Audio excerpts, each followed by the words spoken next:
오늘 이제 추정을 할 거예요. 추정.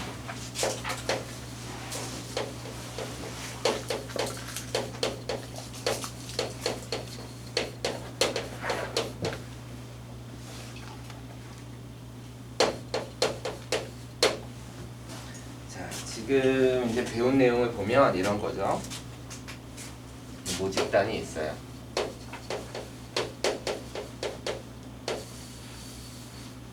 그 다음에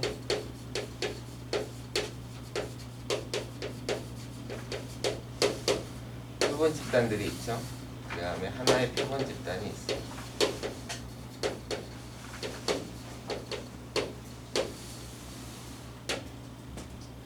그래서 여긴 평균이 m이고 여기는 분산이 시그마 제곱일 거예요. 그죠? 그럼 여긴 표본 집단들은 엄청 많은데 여기 평균은 m이고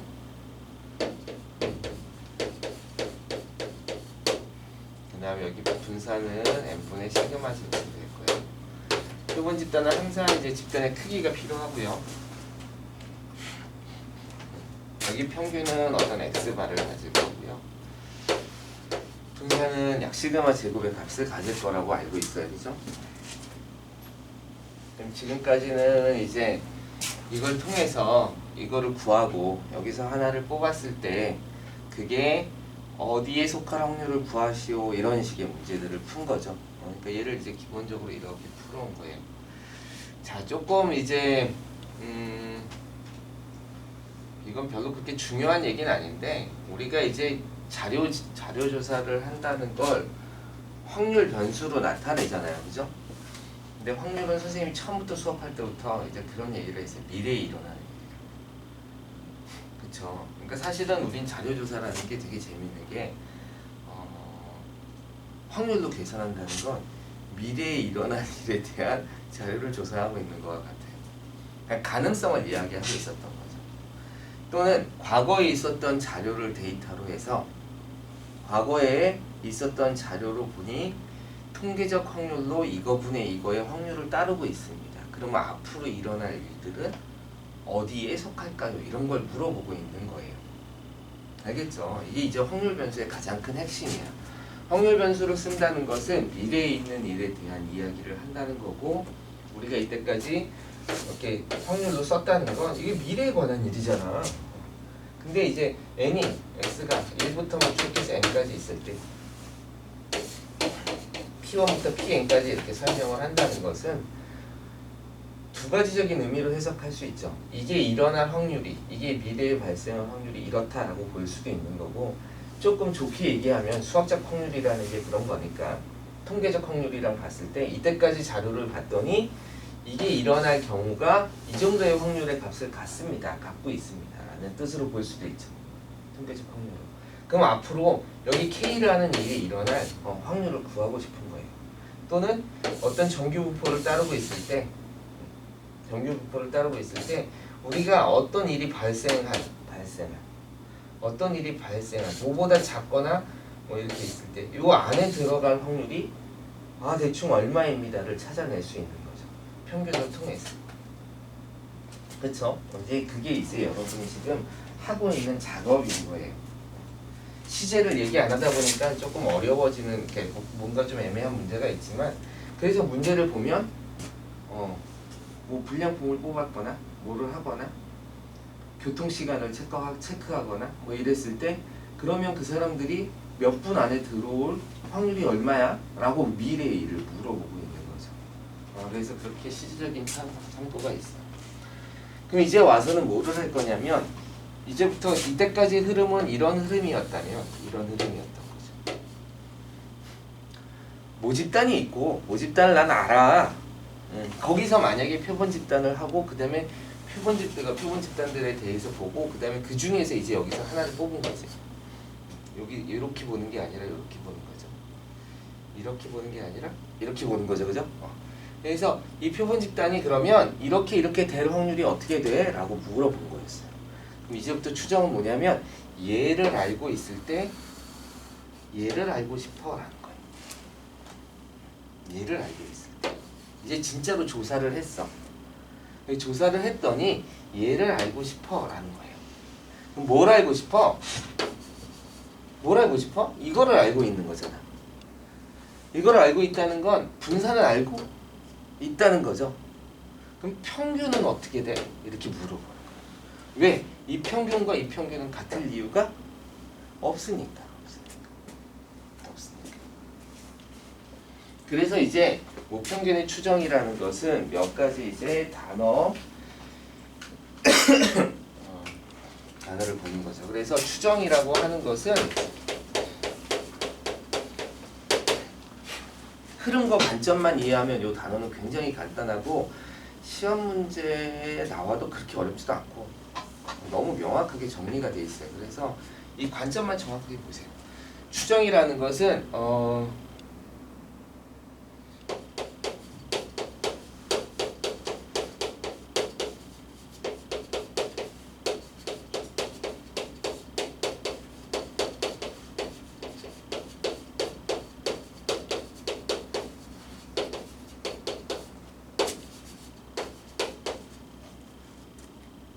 M을 실제 평균을 예측한다라고 하죠.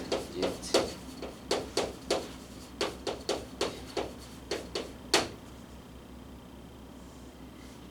그랬을 때 이제 신뢰도라는 게 생길 수 있어요.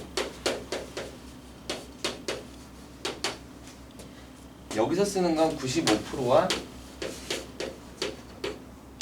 99%를 주로 쓰고 문제에 따라서는 다른 퍼센트를 쓰기도 해요.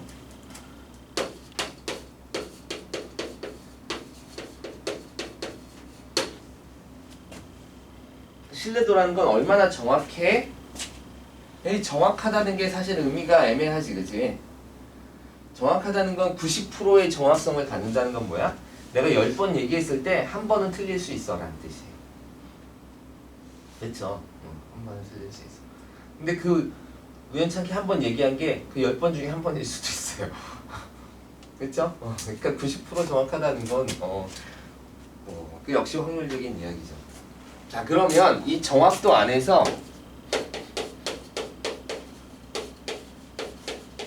신뢰 구간이라는 걸 얘기할 수 있어요. 우리는 M에, 그러니까 이 평균에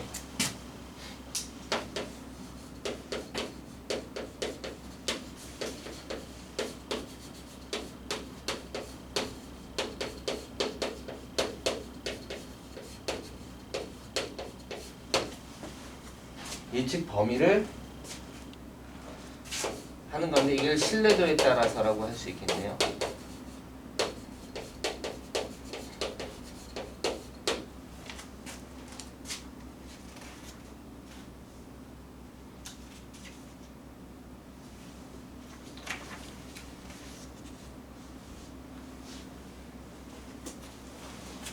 여기서 이제 신뢰 구간의 길이라는 건 그냥 지금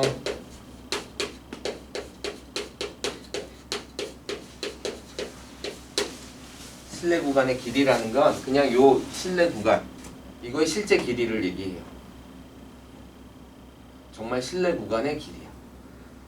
그래서 이렇게 4가지 정도만 단어를 기억하시면 돼요. 이 4가지 단어는 추정은 별로 추정은 당연히 알아야 되는 단어긴 하네요. 그러니까 다 중요한 단어예요. 그냥 단어를 정확하게 알고 계셔야 돼요. 알았죠?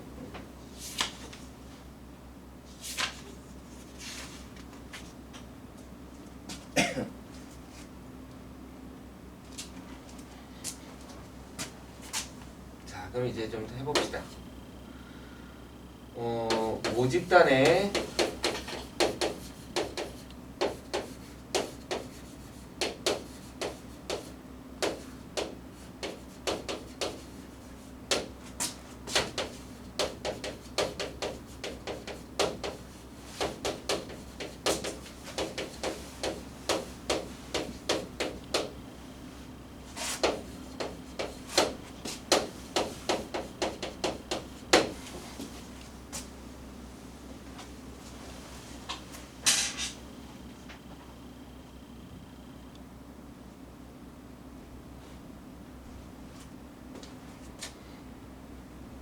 사실은 이건 몰라도 돼요. 이거는 정규 분포가 아니라 한 표본 집단에 뭐만 구한 거야? 요거만 구했다고 생각하시면 돼요. 요거만 구했다고 생각하시면 돼요. 요거만. 알겠죠? 한 표본 집단을 구했더니 표본 집단을 했더니 x바가 나왔어요. 이제 예시를 들면 이런 거죠. 선생님이 이제 너희들이 이렇게 같은 학교라고 쳐보자. 같은 학교라고 쳐서 선생님이 그냥 시험을 한번 봐봤어. 그때 이번에 확통 성적이 한 82점 나왔어. 아, 그럼 너희는 너희 학교 아마 평균 보면 시험 보면 아마 평균이 한 뭐 빵점에서 100점 사이일 거야 이렇게 얘기하면 너무 정확하지. 이건 신뢰도 100%지. 근데 신뢰 구간은 믿을 수가 없어. 그렇죠? 그럼 이제 신뢰도를 점점 줄여나갈 수 있겠죠. 한 60에서 7점, 70점 사이일 거야. 뭐 이런 식으로 얘기할 수도 있죠. 그러면 구간은 줄어들었고 그럼 신뢰도는 약간 떨어지겠지. 그럼 내가 그건 95% 정확도로 이야기하는 거야. 이렇게 얘기할 수 있어요. 그러니까 신뢰도가 높아질수록 신뢰 구간은 줄어들겠죠. 신뢰도가 높아질수록 신뢰 구간은 늘어난다. 신뢰도가 높아지면 선생님 100%로 얘기하면 빵점에서 100점 사이. 근데 예를 들어서 한 70% 확률로 얘기하자면 한 뭐 62점에서 64점 사이. 라고 하면 굉장히 선생님이 정확하게 예측을 한 거잖아. 그치? 그렇지만 믿을만하지는 못해지는 거예요. 신뢰도는 떨어지는 거예요. 그럼 자 봅시다. 이런 이야기예요. 무슨 얘기냐면 지금은 잠깐 모집단을 알고 있다고 생각해보자. 잠깐 알고 있다.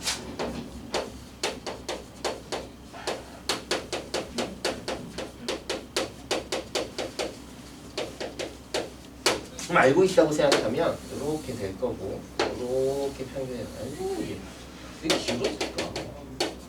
이렇게 되겠죠. 그렇죠? 요거를 이게 시그마인데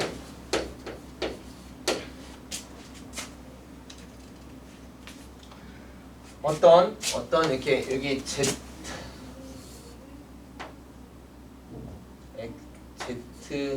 M1 M2에 대해서 한번 확률을 구하는 거예요.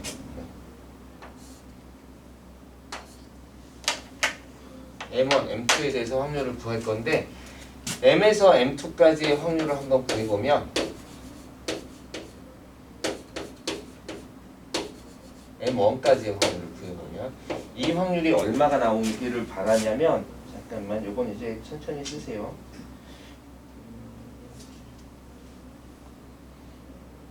이게 좀 애매하긴 하네. 이건 선생님이 그냥 써줄게요. 요건 다 쓴 다음에 쓰세요.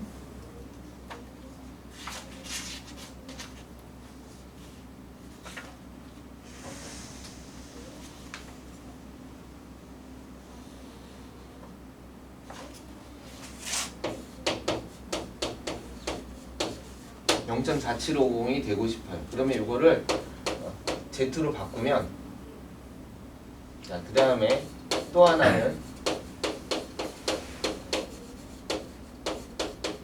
이게 498 498 2.58 4950 이렇게 한번 해보고 싶어. 그래서 이거를 계산을 다시 해서 Z로 바꿔서 써보면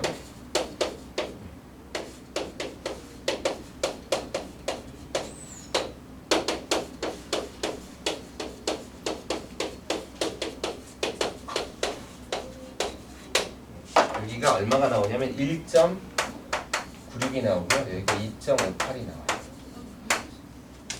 이게 무슨 얘기냐면 따라서 여기가 여기서부터 여기의 확률이 얼마가 되고 싶으면 여기가 0.4750이 되면 50이 되는 거랑 여기가 0. 여기까지 요거만 있는 게 아니라 여기서부터 여기까지 여기서부터 여기까지를 계산했을 때 여기가 0.4950이 되면 요 부분은 정확하게 0.95가 되고요. 이 부분은 정확하게 0.99가 돼요. 즉 95% 확률을 갖는 거예요. 이 부분이 뭐야? 99% 확률이 되는 거예요. 알겠죠? 자, 이렇게 되는 거예요. 자, 이렇게 됐을 때 그래서 결국은 이제 이렇게 해서 1.96이 나오는데 봐. 무슨 얘기냐면 첫 번째 요거를 이제 1번으로 한번 해봅시다. 자, 좀 헷갈리니까 요거를 이렇게 Z로 바꿉시다. Z로 바꾸면 좀 애매한데.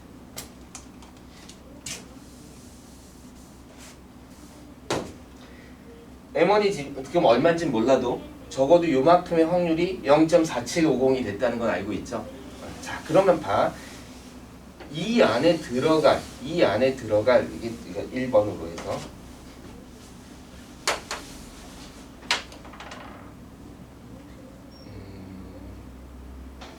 여기가 좀 여기 M1 프라임으로 합시다.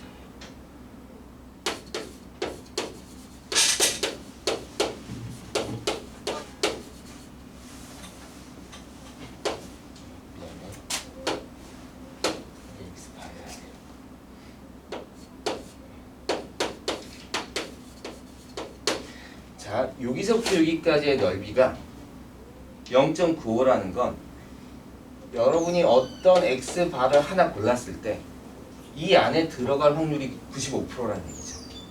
그렇다는 거예요. 눈딱 다시 말해서 이건 무슨 얘기냐면 모집단이 이거일 때 우리가 한 표본 집단이 이거라고 했지만 우리는 모집단하고 이거를 보고 있는 게 아니라 표본 집단들과 얘를 항상 본다 그랬잖아. 그치? 그러니까 얘는 지금 표본 집단들에 대한 이야기인 거예요. 좀 됐어요? 다시 그러니까 우리는 항상 모집단하고 표본 집단을 하나의 표본 집단을 보면 이렇게 안 보고 어떻게 본다 그랬어? 얘하고 얘하고만 본다 그랬잖아. 그러니까 얘가 모집단일 때 이 모집단에 대한 이것을 그린 게 아니라 여기 시그마 이거 미안해요 선생님 이렇게 썼어야 돼. 그렇지. 표본 집단들에 대한 걸 보는 거예요. 그러면 이 하나의 어떤 표본 집단들이 그러니까 이 표본 집단들에서 이 95%를 차지하는 애들이 여기 이만큼 분포되어 있는 거죠. 그렇다는 얘기는 이 중에서 내가 하나 어떤 X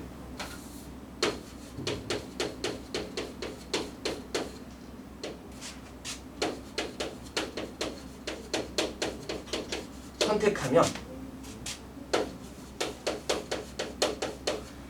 M1 프라임과 M1 사이에 있을 확률이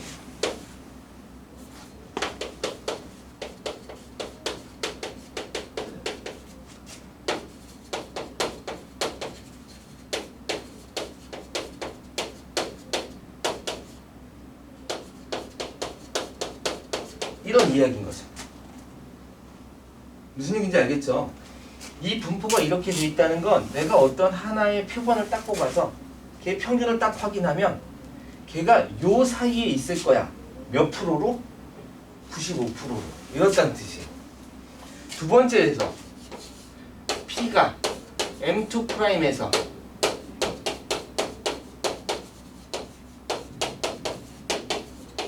그는 99%의 확률입니다. 이런 뜻이라는 거예요. 그쵸? 그래서 이걸 이제 거꾸로 해석하는 거예요. 자, 이제 거꾸로 해석하는 거예요.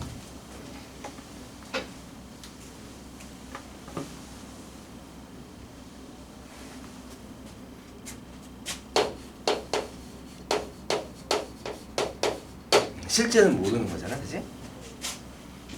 실제는 모르는 거잖아. 그러면 이제 우리가 한 표본 집단 요거를 조금 표시하기 좋게 하기 위해서 X바 뭐 1이라고 합시다. 좀 다른 건 제로라고 할까요? X바 제로라고 합시다. 한 표본 집단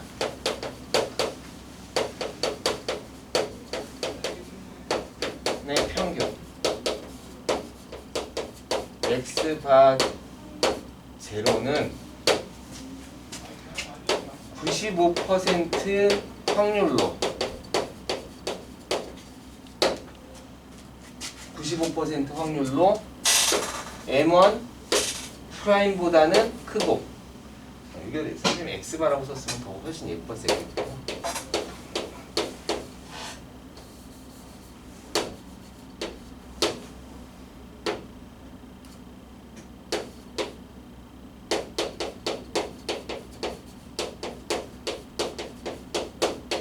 이렇게 볼 수 있는 거죠.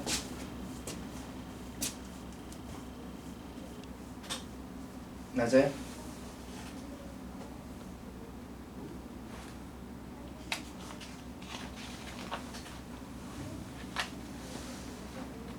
무슨 얘기인지 알겠어요? 이 얘기를 다시 한 거야. 이 얘기를 다시 한 거야. 한 표본 집단을 뽑았잖아. 그러니까 얘가 95%의 확률로 아이고 미안해. 여기 있는 거죠, 여기 있는 거. 여기 있는 거.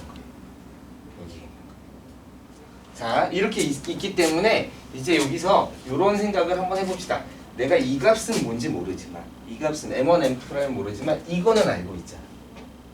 이거는 알고 있잖아. 이제 이걸 가지고 한번 푸는 거예요. 자, 그러면 평균을 모를 때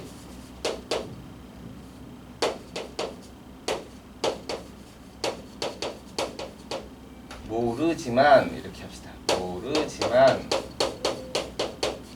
Z는 마이너스 1.96과 1.96 사이에 있는 거죠. 이게 95%인 거지. 그치? 그러면 이제 요걸 이제 구해봅시다.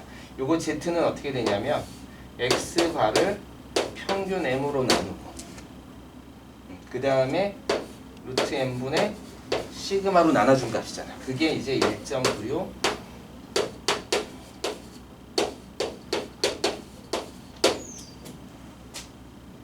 이렇다는 거예요. 그쵸? 그러면 이 얘기는 요 이야기는 있을 것이다. 이 이야기는 무슨 뜻이냐면 여기가 X바 제로가 돼도 되죠. X바 제로가 안에 들어가 있으니까 이 안에 들어가 있는 거잖아. 그쵸? 그럼 X바 제로를 놔두고 요 값은 아는 값이니까 요 값은 아는 값이니까 평균에 대해서 한번 풀어보자. 그래서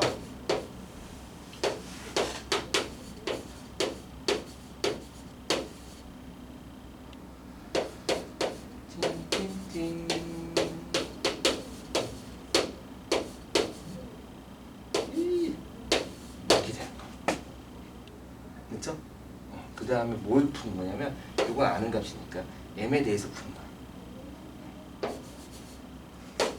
그래서 이걸 열심히 풀어보면 어떤 일이 벌어지냐면 x바 제로에 마이너스 1.96에 루트 n분의 시그마보다는 크거나 같은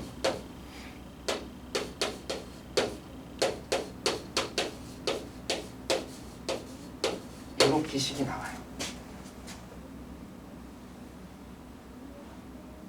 됐어요? 자, 지금 선생님이 뭐라 그랬어? 평균 안다 그랬어, 모른다 그랬어? 모르죠. 단지 요거만 알고 있을 거지. 그러면 아, 이런 생각을 하는 거지. 얘는 이 안에 있을 확률이 95%로 있었을 거야. 아, 그렇지만 그러면 얘를 잘 정리를 해보면 그럼 평균은 내가 지금 알고 있는 값에 마이너스 1.96 루트 n분의 시그마보다는 크거나 같고 요거보다는 작거나 같을 내 존재하겠구나 이렇게 이야기를 하는 거야. 아, 이게 몇 프로 확률로?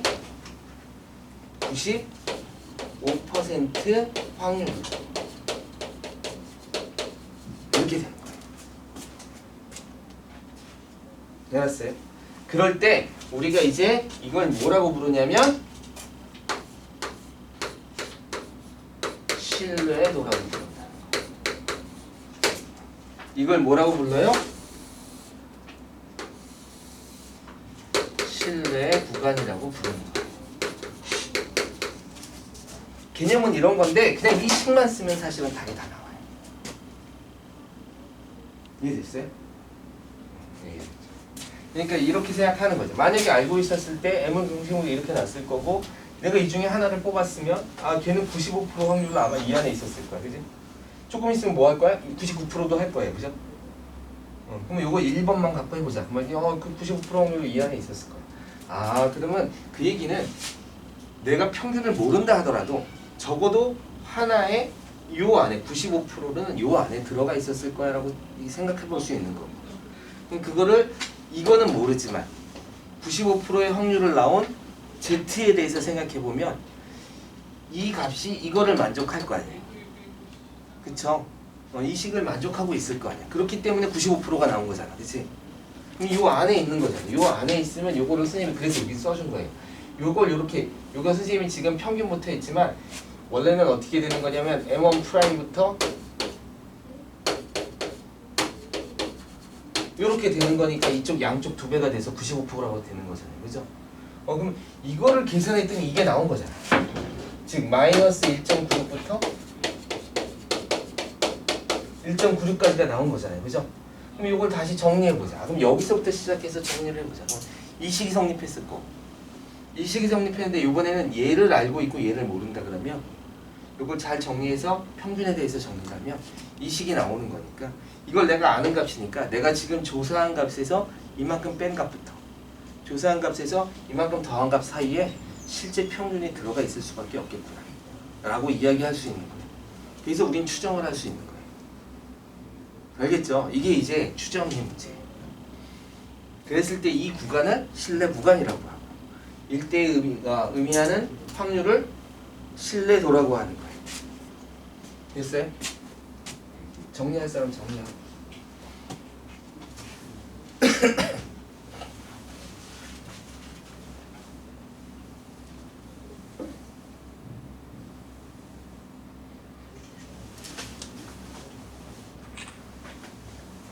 됐어요? 그럼 99%는 어떻게 돼요?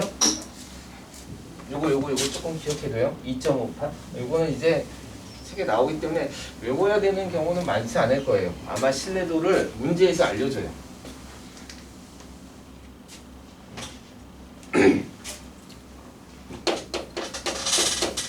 그래서 정리를 좀 해봅시다. 이렇게 정리를 하면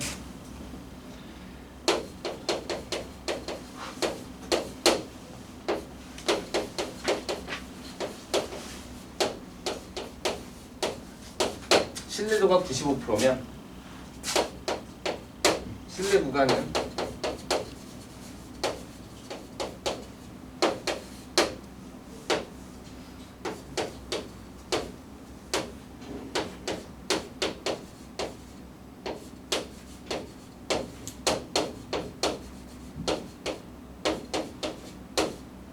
마이너스죠.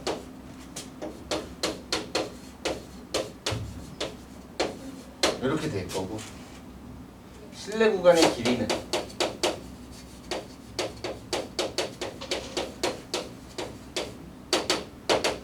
신뢰 구간의 길이는 여기서 요 값을 뺀 거예요. 그래서 2 곱하기 이렇게 나와요.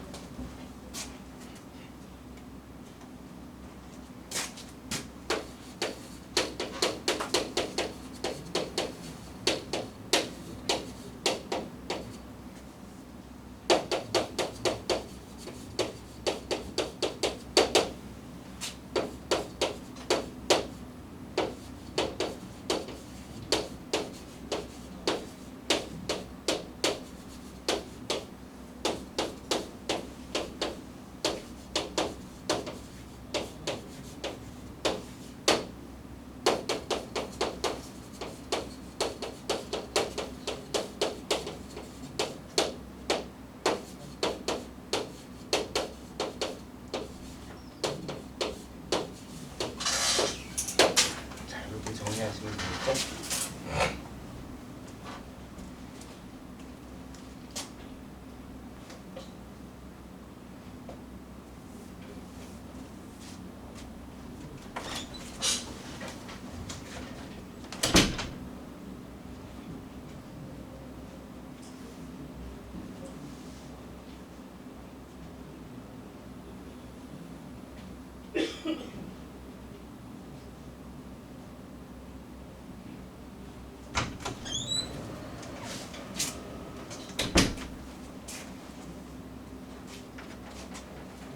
자, 이게 이제 가장 일반적인 풀이고요. 여기서 이제 조금 더 나아가는 문제가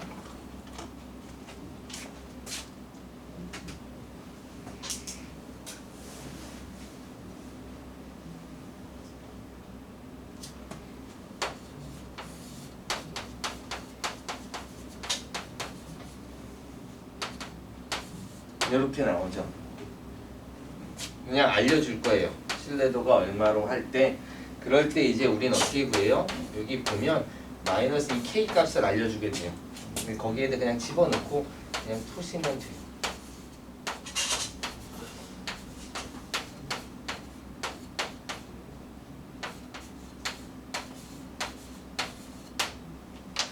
지금 이제 여러분이 자료조사 요번에 이제 선생님이 그 처음에 이거 통계 시작할 때 그런 얘기 했잖아. 지금 이제 앞으로 선거를 앞두고 있어서 뭐 조사를 해서 사람들의 선호도 조사를 했다. 그럼 그거 이제 뉴스에 보면 몇 명을 조사했고 그게 뭐예요? 표본의 크기예요. 알겠죠? 몇 명을 조사했고 그 다음에 신뢰 구간은 얼마이고 신뢰도는 얼마입니다. 이렇게. 그래서 대략 누가 누구를 훨씬 더 인기가 있습니다. 뭐 앞서가고 있습니다. 뒤쫓치고 있습니다. 이럴 때 이제 그 값이 이 값에 의미를 받고 그럴 때 이 차이가 이제 오차라고 부르는 차이인데 그 오차는 뭐 그렇게까지 뭐 우리가 많이 여기서 쓰이지는 않아요. 그래서 이 정도로 이렇게 생각하시면 돼요. 그리고 내용 어려운 거 없죠? 한번 볼까요?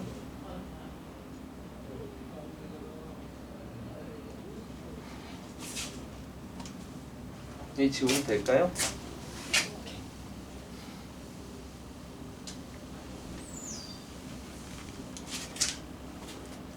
여기로 가면 내용 선생님이 지금 계속 얘기하지만 내용은 점점 뭐 어려워 보겠습니다. 좀 복잡해지는 것 같은데 실제 문제는 되게 간단하죠. 어느 공장에서 생산하는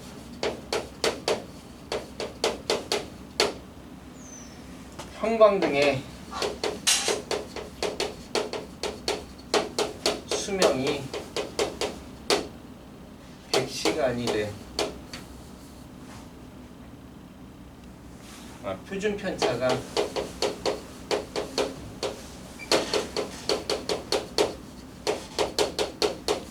100인 정규 분포를 따른대요.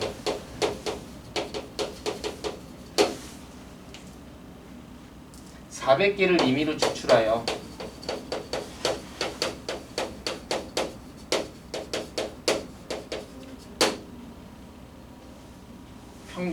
조사한 결과 평균이 이해하기 좀 쉽게 이렇게 합시다.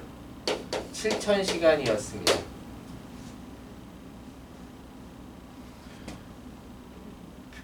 형광등의 평균 수명, 그러니까 평균이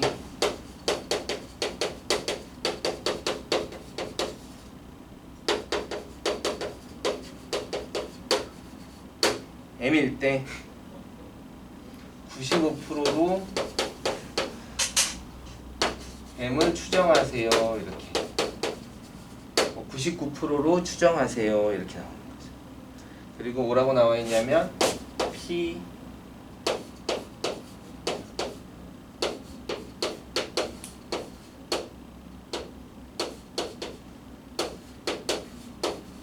이렇게 나와 있어요. 그럼 K 값이 1.96을 쓰라는 거구나 이렇게 나오는 거죠. 그렇죠? 그럼 이제부터 어떻게 해요? 개수가 몇 개야? 표본의 개수는 몇 개예요?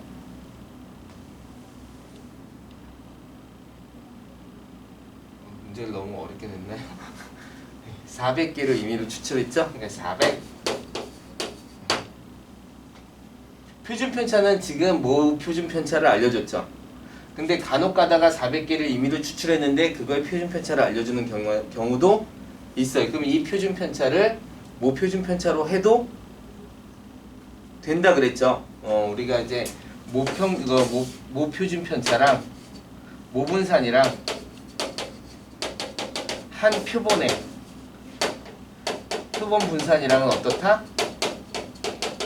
거의 같다 이렇게 했었잖아요. 그죠? 이건 같습니다. 그러니까 지금 이게 하나의 표본인 거예요. 하나의 표본인 거예요. 그러니까 얘는 그러니까 얘 보면 얘는 이제 정규 분포를 따르는 거죠. 어떻게? 평균이 7,000이고 루트 n이니까 20 표준 편차가 100이었으니까 모 표준 편차의 100의 제곱을 따르고 있는 거예요. 그렇죠? 그러면 이 실제 평균은 얼마야? 라고 하면 평균은 이렇게 구하시면 되죠. 7,000에서 선생님 이거 너무 간단한 문제를 너무 어렵게 풀려고 그러니까 되게 힘드네요. 루트 n분의 1.96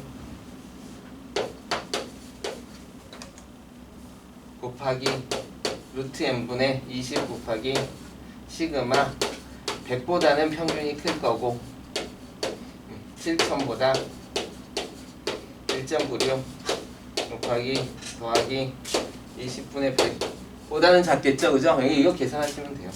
이거 얼마죠? 5 5기 30 9, 45 8 5일은 9.8인가요? 맞나요? 9.8인가요? 이거밖에 안 돼요? 그러면 7천 7천 마이너스 9.8 보다는 크고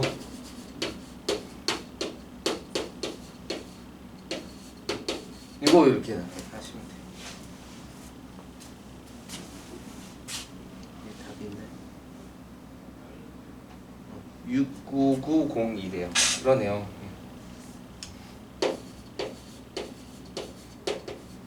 요 시간보다 요 안에 있습니다.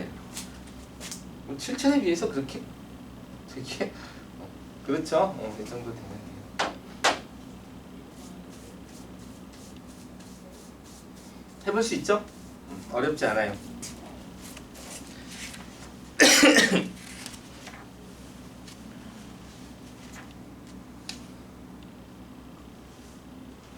자, 때로는 이렇게 얘기할 수도 있어요. 이번 문제도 한번 볼까요?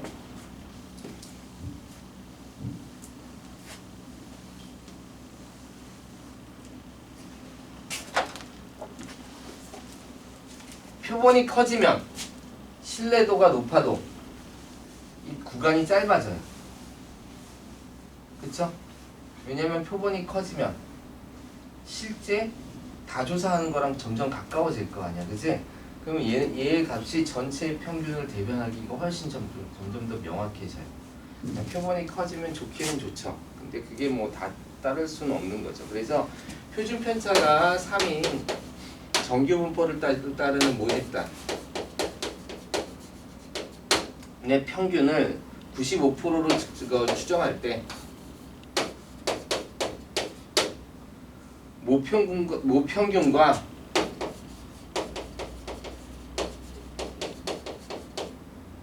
표본 평균의 차가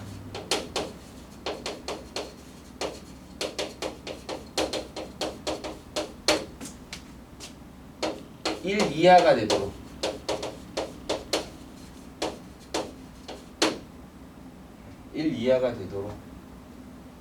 표본의 크기의 최소값을 구하세요. 표본의 크기의 최소값을 구하세요.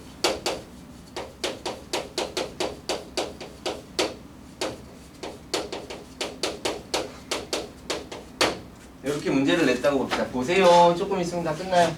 자, 그러면 이제 우리가 그냥 한번 생각해 보면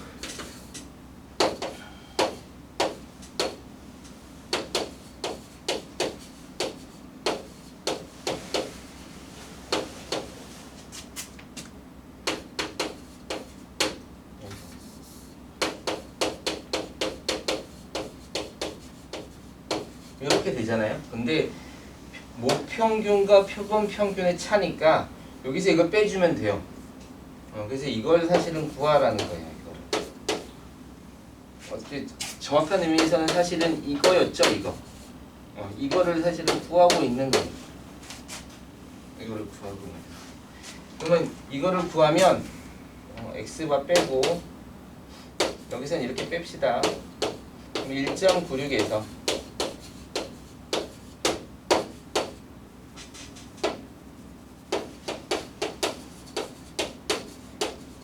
이렇게 되는 거죠. 요거의 차이가 1이 되도록 1 이하가 되도록 하는 거니까 이런 거 같은 경우에는 절대값을 씌우는 게 예뻐요.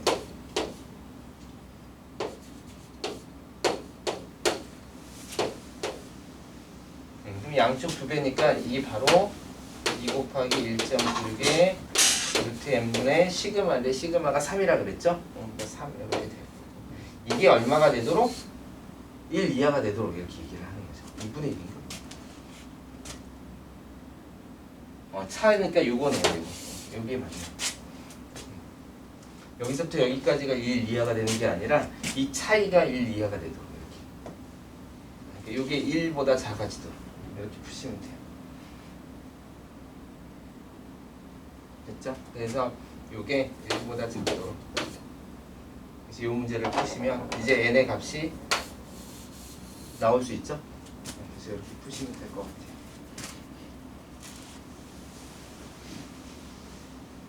여기는 1.96으로 계산하라고 문제가 안 나오고 2로 계산하라고 나왔어요. 문제에서 K를 2로 하세요. 그래서 2로 이렇게 푸시면 돼요. 1.96은 조금 계산이 그렇고, 그렇죠?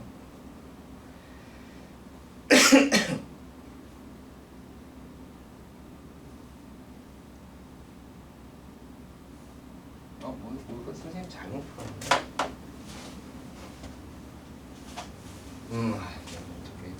미안해요. 선생님 오늘 좀 풀수있는데 여기서부터 여기 마이너스부터 마이너스까지니까 여기가 뭐가 나오죠? 그냥 1.96에 루트 n분의 시그마죠? 이 절대값 씌웠으니까. 그쵸. 우리가 절대값 x가 1보다 작습니다. 그럼 x는 이렇게 풀잖아. 그치? 그러니까 요거 이렇게 하시면 돼요. 그러니까 여기가 2. 왜 2배를 해줬는지 모르겠네요. 그 다음에 여기가 3. 이렇게 되는 거죠. 따라서 2 곱하기 루트 n분의 6이 1보다 작거나 같도록 하세요. 그러니까 루트 n은 6보다 크거나 같아야 되고 n은 36보다 크거나 같아야겠죠. 그래서 최소 모집 인원을 36명 해야 됩니다. 이렇게 이야기할 수 있어요. 그래서 표본의 크기를 어떻게 정해야 되는지도 좀 나올 수 있고요. 이런 것들이 사실은 조절이 가능해요. 이런 조절을 이용해서 사실 그래서 표본을 대충 어떻게 잡는 게 좋을까? 예를 들어서 10,000명을 조사할 건데 학생을 다 너희 학교 학생들을 전체를 다 조사를 하려고 하는데 표본은 어느 정도 잡아주는 게 좋을까? 하는 것들을 할 때 이렇게 추정에 대해서 같이 해보면 어느 정도 크기 안에서 잡아주는 것도 괜찮지 않을까라고 하면서 이렇게 잡을 수는 있어요. 이런 것들이 문제가 될 거예요.